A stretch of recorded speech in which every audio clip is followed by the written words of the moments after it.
Hi everyone, welcome back to ADC Aspirants. Today we have a very special interview lined with a very special person, and I say that always with all of my candidates. But today, Dr. Madhuri is here with us. She's been with me for a very long time, and we've gone through it all right from the beginning, from initial assessment to the written exam, and then the part two, and then of course a lot of ups and downs in the middle of all of this. So before I start, Dr. Madhuri, you've been incredible ADC aspirant. I always give your example to a lot of candidates who are in this journey, but I will not be doing most of the talking today. It'll be you on the pedestal, and you will be inspiring a lot of candidates, a lot of overseas dentists today. So I welcome you on my channel. Thank you so much for sparing your Sunday, as I was telling you today. Thank you. Thank you so much, Doc, for having me as well. It's really wonderful journey. I would say it's more than 2.5 years, I would say, with you beside me and with my family. There are a lot of ups and downs, but ultimately we have done it. Yes, absolutely. It's all your courage and hard work which is paid off. So this is something that I usually begin the interviews with, and I would like you to, briefly introduce yourself, talk a bit about, how you got into ADC and what made you get into this, and, the introduction part basically. So actually, ADC was not one of my goals, I would say, because I was back in India after my, basically I've done undergraduation. After that, I have done post-graduation, and then I did a senior residency. So I had plans to set up a clinic at my home, home place. That's all the plan which I was doing. I don't know from where ADC has come into my, it's because even after the undergraduation, it's because of my brothers, my cousins. They were all settled abroad. So one of my cousins is a cardiologist, the other one into, robotics and everything, all that. So they were indirectly forcing me, many times to come to, overseas. Dentistry has, a much great career than India. But I always, avoided them. It's fine because after UG, they pressurized me to come. I told, just give me a year. I want to crack the NEET. Let's see where am I. I want to know where I'm. But after I cracked the NEET exam, which is an entrance exam to post-graduation back in India. So I went into the top college. So I was all over. I was like, see bro. I took a top college. And they told, okay. After PG, again, they forced me, come. Wow, they were really persistent. Yes. I didn't listen. I went on to take up the senior residency. I've done 2 years there. Then suddenly, out of nowhere, I met my husband. He happened to be settled over here in Australia for almost a decade. So it's, the connection were first with my husband that drove me to come here and pursue this career. Because after doing senior residency, all the while again doing everything so challenging for me. I don't know about others because you're going back again. So that's mentally it's draining. But having someone like my family beside me made that a little bit easier, I would say. Yes, and you know what? It's all planned. It's all destiny as well. So you don't plan all these things mostly. Yes, many people get into ADC planning their future ahead. But this is one thing that I tell them, ADC or no ADC, there is always something out there for us, which is, and this journey is not going to go waste. So it's amazing, how destiny brought you here. Now you've got into ADC, you have it all planned out, there are parts that have to be completed. Now, could you tell us, you found ADC aspirants and you got into the whole study mode. This is one question that a lot of people tell me, or small inquiry that I talk to people every day who are, planning to get into ADC. And this is one thing they tell me, we have been out of touch with studies for almost 10 years, sometimes 5 years. Is it difficult to get back? I can answer that, but I would like to know from you, having done undergrad, postgrad, senior residency, books is not something that you would be dealing with every day, right? How was it for you? So for me, frankly, I'm sound at my clinicals than theoretical, I would say, according to, what my experiences. And all the while, UG, PG, SRship, everything I was doing in a government setup. So I was more into patients, not into the theory, that knowledge. Though I have, but it's more of a clinical based thing for me. So when I joined the part one, like when I got into at ADC aspirants with you, then it's a bit of difficult for me because I have to work and also have to study. Yes. So I used to have just 2 to 3 hours a day. So for me, getting back to the basics again, reading everything, I didn't feel good at all. So I have only one option, that is following you. So you provided everything, detailedly. You gave that PDF file where there are study notes, like for every subject. There is detailedly mentioned what to read, which page number. Yeah. So that I really liked. Apart from this, because my way of dealing, if there is any stress or if there is anything that's going on, I go for a long walks.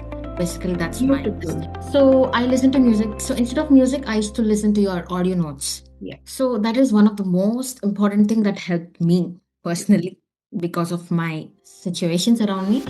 So every day I used to make sure during the part one, Yeah. I completed all of your audio notes like twice or thrice than Mm. reading alone. So that really helped me a lot because whenever I hear, it used to run in my, when I try to attempt any mocks, any, subject-wise mock or entire mock. So this thing entirely runs in my brain. So for me, dealing the theory part, it was way easy like that, the audio notes. Yes. And there are many of my friends, yes, like you told, there are 10 years gap, 5 years back, Yeah. 5 years gap. They might be having children, family life, but still they do it. It's not that you cannot do it with proper support, with proper guidance, I would say. It makes things easier, like it had done with me, with you.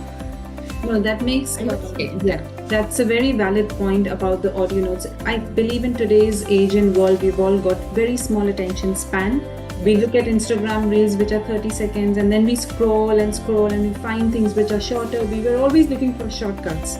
Audio notes are not a shortcut, but they're actually making your life easy while you're driving, while you're, like you said, going for a walk.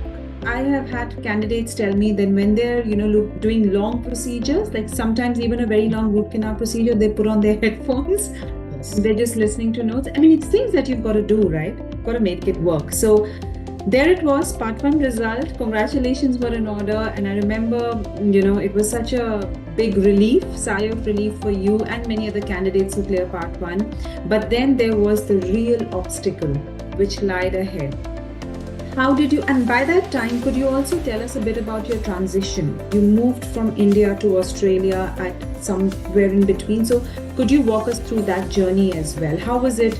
Because this is one thing many people are not, moving countries is a big thing. It's a massive task. How was it for you? Yeah, I really agree with your point. It's a cultural shock for me when I came over here and started to work as, dental assistant. It's really a shocking for me. So the transition, I would say, when I was working, when I was doing senior residency in Allahabad, I started doing the part one because I have 2 years contract with the government. I cannot, break that. Yeah.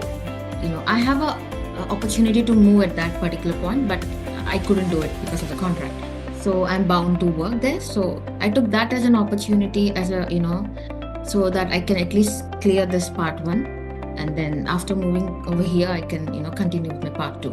So I happened to start my initial assessment in early, like 2023, in the late 2023. Yeah. Then after that, I have done the, I joined part one with you somewhere around September, October 2023, I would say. Yeah. No, it's 2023.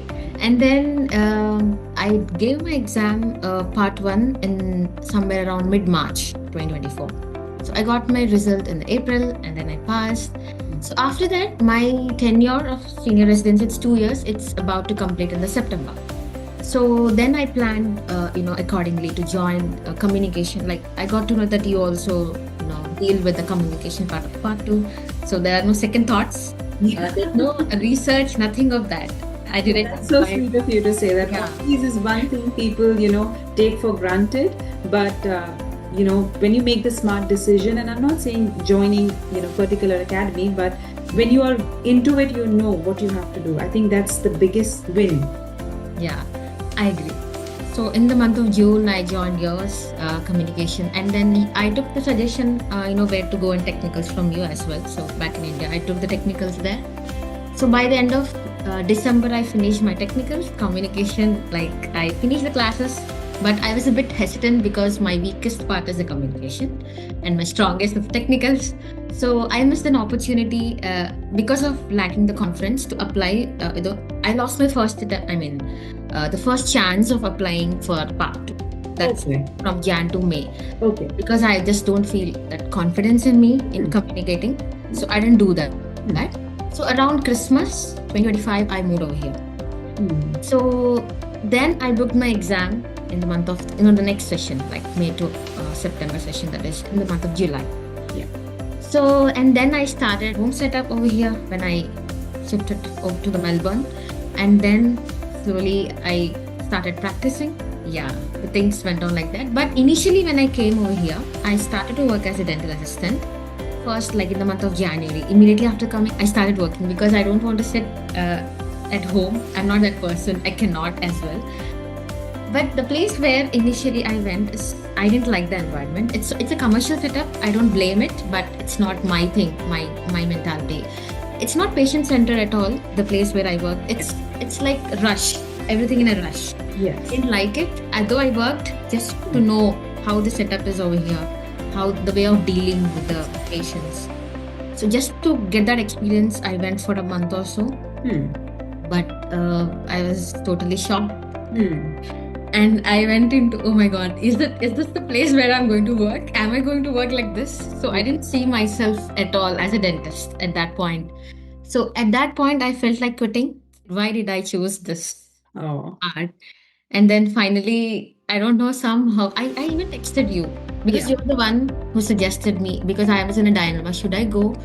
Should I work? Or should I just focus on my preparation? Yeah. So you suggested me, no, it's better to work.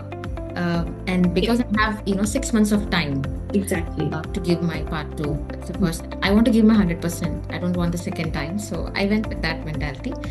But I couldn't take up the challenges. Over here. So I went for 1 or 2 and then I shut down and then I completely focused on preparation. Yeah, initially it was challenging when I understand. It is, look, you're dealing with cultural shocks, you're dealing with a different language, you're dealing with weather changes, you're also setting up your home. Like, I feel there's so many responsibilities we don't take ownership of. And we think it's, something we have to do, but actually deep down, we're all dealing with a lot of things, especially overseas dentists. Not to also, I don't want to override the fact that you are somebody who's a postgraduate, who's done a senior residency, and now you're working as a dental assistant. Like, no job is low or, bad. It's good, but it takes a lot of courage, honestly, in my opinion, to do that. How was that journey for you, even if it was for a very brief period of time? Did you think you had some takeaways while you worked here as a dental assistant? Because this is another one question that a lot of people still ask me. I always encourage them because I feel like it's the direct way to understand how you deal with patients really. What was your opinion? Yes, initially it was challenging, but even after my, when I failed my first attempt, I changed the place. Yes. Every place is not a commercial setup, so I thought let's try, because the place where I live, there are many dental clinics which are family, oriented. So when I changed the place, so I like the environment over here. It's like a 5-minute away from my home, so I really like the environment. Most of the population over here, they are like, Aussies. Yeah. So there are no, it's a mix, Aussies, Greeks. Yeah. They're like that. So I love over here the experience which I got from this clinic. I would say from DA perspective, all the while going back to the DA, initially it was challenging, but later I enjoyed, because I tried to apply whatever for example, if there is any case which I discussed on that day, I used to discuss with the dentist over here as well, and they tried to give their point of view, and I also used to observe from the DA from the other side, how the dentist is dealing, But it does happen, the principal dentist here is over like 80 years old. I don't know, kudos to his patients. Yeah. Still working. So, for example, if there is 1 hour appointment, half an hour he just converse with the patient about their life, what's going on. So it's that building of that rapport. So half an hour is just, then I understood the, the importance of communication over here. Exactly. understanding their views, understanding. It's like a patient centered. It's not like what we know. It's not what ideally that is required. It's what patient wants. Yes. So that way, DA has changed me. Wonderful. Yeah. I'm glad that you took that opportunity, because I've said this a million times to you as well. Communication, empathy is something that we were struggling with in the beginning, but you took the onus, and you actually worked upon it. You worked really hard towards it, and of course the results showed. Now, one thing is, Dr. Madhuri, for us, we have never seen a fail ever on our report cards, and I've talked to you about this. I speak to a lot of people. For me, I was like, what's happening when I did not clear my part 2 in the first attempt? And I'm sure it's for everyone who's always excelled back in our country. We're not used to seeing this word, right? How did you take that failure? What are the things that you changed? I'm not saying theoretically or technically. In your mindset, what did you change? How difficult or easy was it to go back out there? What motivated you? Oh, the failure itself is the biggest motivation, because till then, as you rightly told, I didn't had any failure. I cracked the topmost college in India for post-graduation, even undergraduation. It's the best college in my, it's a government setup. And after that, doing senior residency also with my best, professors like who were there with me. Yeah. So part 1 also I cleared in the first attempt, and I was like, oh, this is so nice. Like I was on the top. And then to first attempt I failed, because the first experience of part 2 when I went to exam, it's so nice. I have done all the communications so nice. Yeah. Technicals and skill. According to me, I did everything perfect. After writing the exam, I just came outside, with that laughing. Because I had such a wonderful experience. I did really well, according to, in my own mind.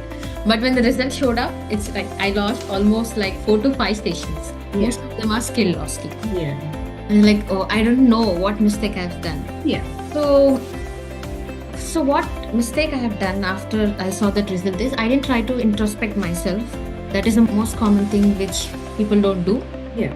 Immediately. So same happened with me. I shut off myself.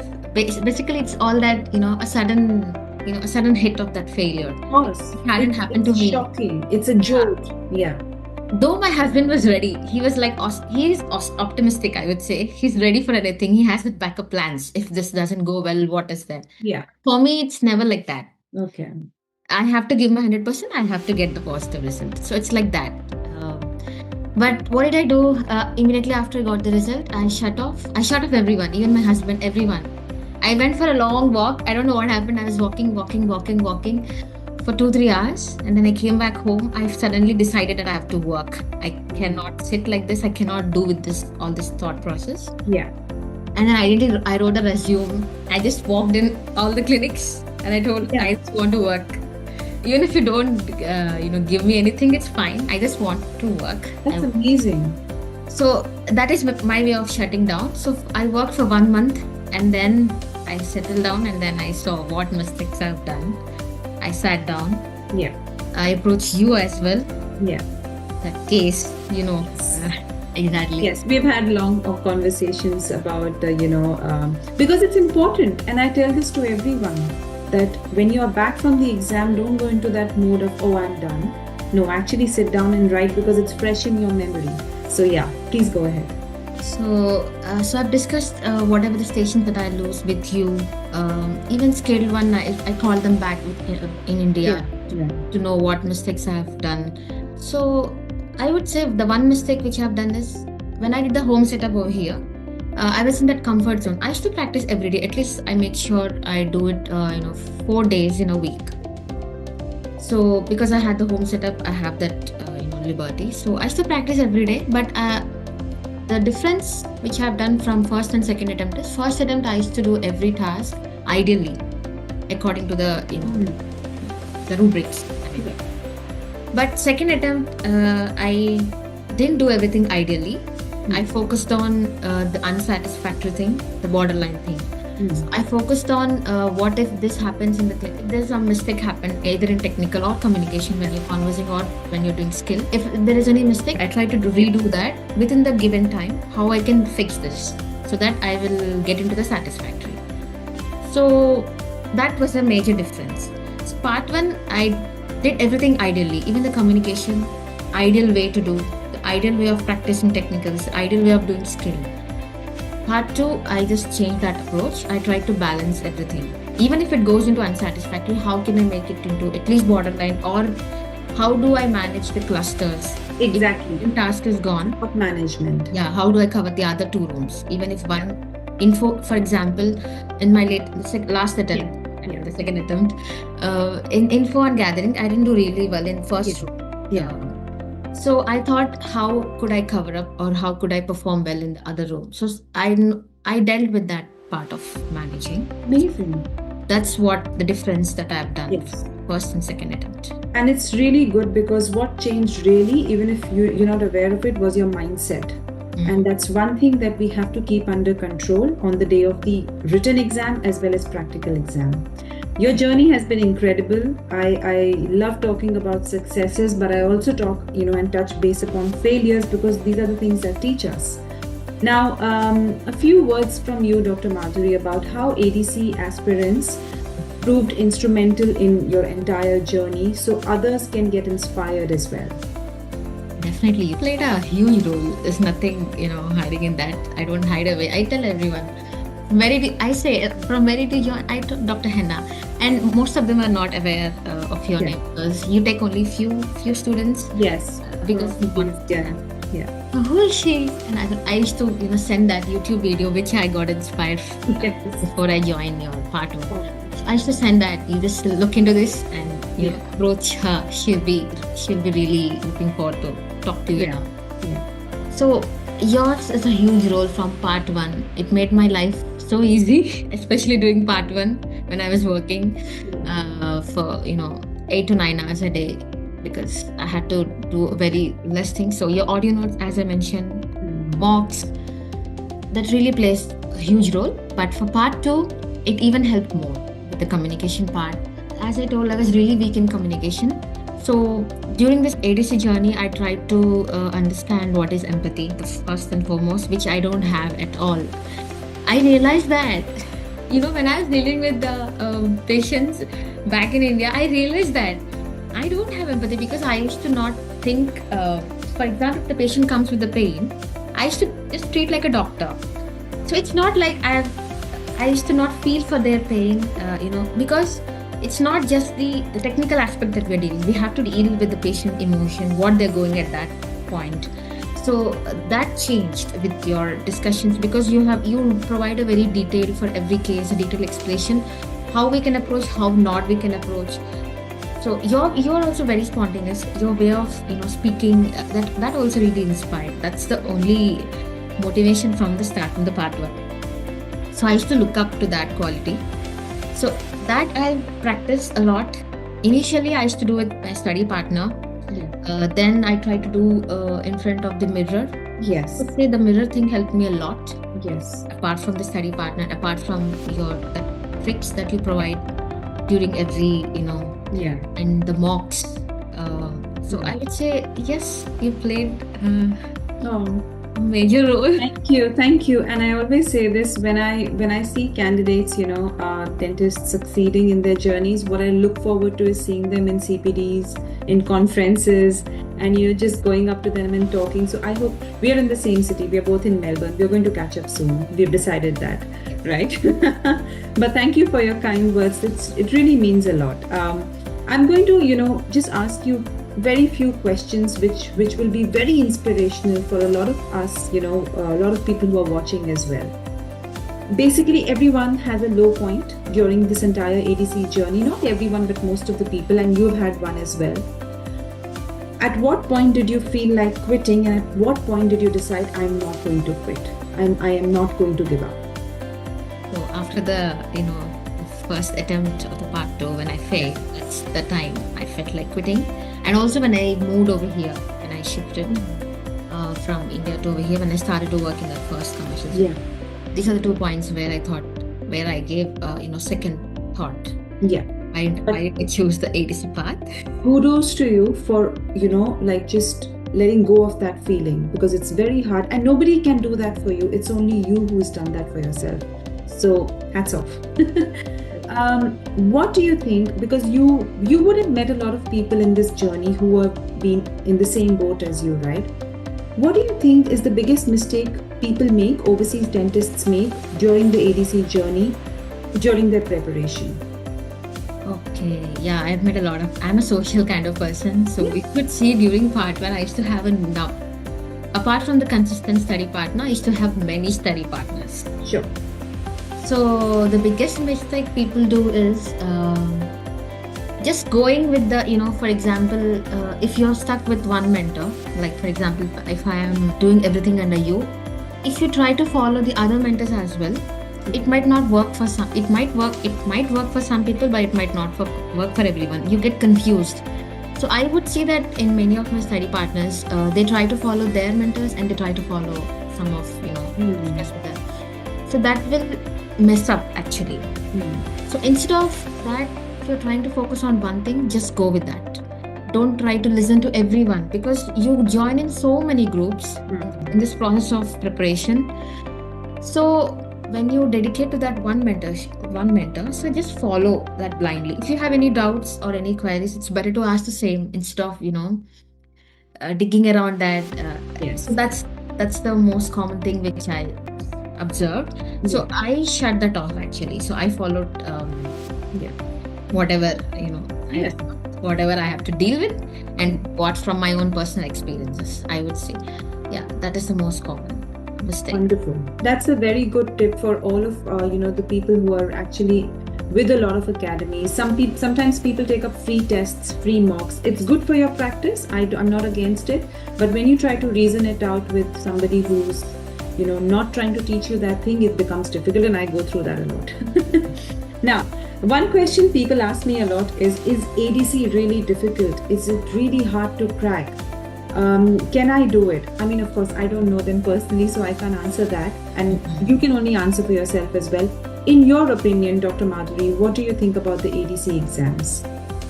Initially, I thought it was difficult because there was a lot of uncertainty. Even during the part one, they used to not provide what mistakes. At least now, thankfully, things have changed. They're at least letting you know what questions and how exam goes. Even in the part two, the error, it has everything changed, right? Where you have performed critical errors, they're trying to convey. Now there is a little bit of certainty, I would say. Yeah. But it's not about the just the rubrics part. Sometimes because of that uncertainty, because of that mental pressure, you think it's hard. But if you have that self belief in you, which is the most important thing you should have, which I didn't have it initially. I doubted myself a lot. Then I tried to change that attitude. Then it becomes doable. Yeah. Though it is challenging because physically, mentally, emotionally, you have to balance the professional, family life, everything around you. Yeah. So it can be challenging, but if you have that zeal, it would be doable, I would say. Yeah, it's just about staying consistent, Hmm. not thinking about the negativity. I always tell everyone, and I hope people who are watching listen to this, do not surround yourself with negativity. If you're talking to 10 people in a day and who have only negative things to say about this entire journey, this exam life after being a dentist here, you will just be influenced by that. So surround yourself, and you've had great family support. You've been very vocal about it. How important is it to have that? Oh, that's really important. Apart from your own thing, Yeah. because they are the ones which we live around, and my parents, Yeah. my husband, my in-laws, like everyone was so supportive. My friends, my study partners, you, Really? and even during my part one, my professors. How, I used how to amazing. I used to work in a government setup, so it's like I have to see hundreds of patients in a day. It's like a OPD thing. Yeah. So my professors, they used to say, you go and study. Your exam is coming. So I used to just leave it, my professors at that particular point of time. And after coming here, and I shifted over here, even when I was working in the DA, I took off for a month before my second attempt. So they were also so considerate. They used to call me up and ask, how is it, how is your preparation? How did your exam go? Even after the exam, Yeah. they used to discuss the cases. How did your exam go? What is your Yeah. experience? So, so everyone around you want you to succeed, and the kind of Yes. support that I got not only just from the family, from the friends, everyone. From my study partner, I have to mention Dr. Bhageshri. How I sweet. cannot, because she was also one of my inspiration. Uh, I've seen her very closely from the wave part one to Yes. She has evolved. And yes. for all of you Oh, listening, Dr. Bhagyashree is another ADC aspirant. We've got her YouTube interview on our channel, and I'll probably share the link as well. But she has evolved truly from what she was, and she deserved to pass. I yes. mean, this her journey has been incredible. Yeah. And so has yours. I mean, thank you so much for giving your time today and saying all these things, which I'm sure will, people will start thinking about. And the most important thing is how you surround yourself with positive people. There was a point of time you mentioned when you were not happy with the commercial setup, you were going in the wrong direction. You stepped back. You Mm, took responsibility of your own mindset, of your own mental health, and you decided to, go somewhere else. That's the kind of confidence people should have, and to move on from one thing to another. So I agree. how's life looking now after you've cleared ADC exams? What's on the cards? The sense of relief, Yeah, life became certain now. Before, I used to have plans. Everything I postpone to after, I clear my exam, then I'll think of it. yeah, Now it's good. I'm excited to work, yeah, because that is my first and foremost thing. I have to work. I have to treat patients. But cool. now I'm happy. At least I developed that quality in me that I'm ready. Yes. Because of that DA job, I feel I have seen, because I worked as a receptionist also. So I got to know so many things over here that are very different from, back India. Oh, yes. So I got to know most of my things, and I'm happy and excited now to work to deal with the patients, because now I feel confident much more than, like it's been a year I came here. So I'm feeling good now. No, that's amazing. I must say thank you so much for giving your inputs, for giving, your time. And you will be a wonderful clinician, and I can vouch for that. Thank you. Thank you for Thank you, that. Dr. Madhuri. It was lovely talking to you. I hope you have a great rest of your day, rest of your, best wishes for whatever comes your way. And we will be meeting soon for Yes. sure. Sure. Thanks again. Thank you Thank so much. Bye. you for having me.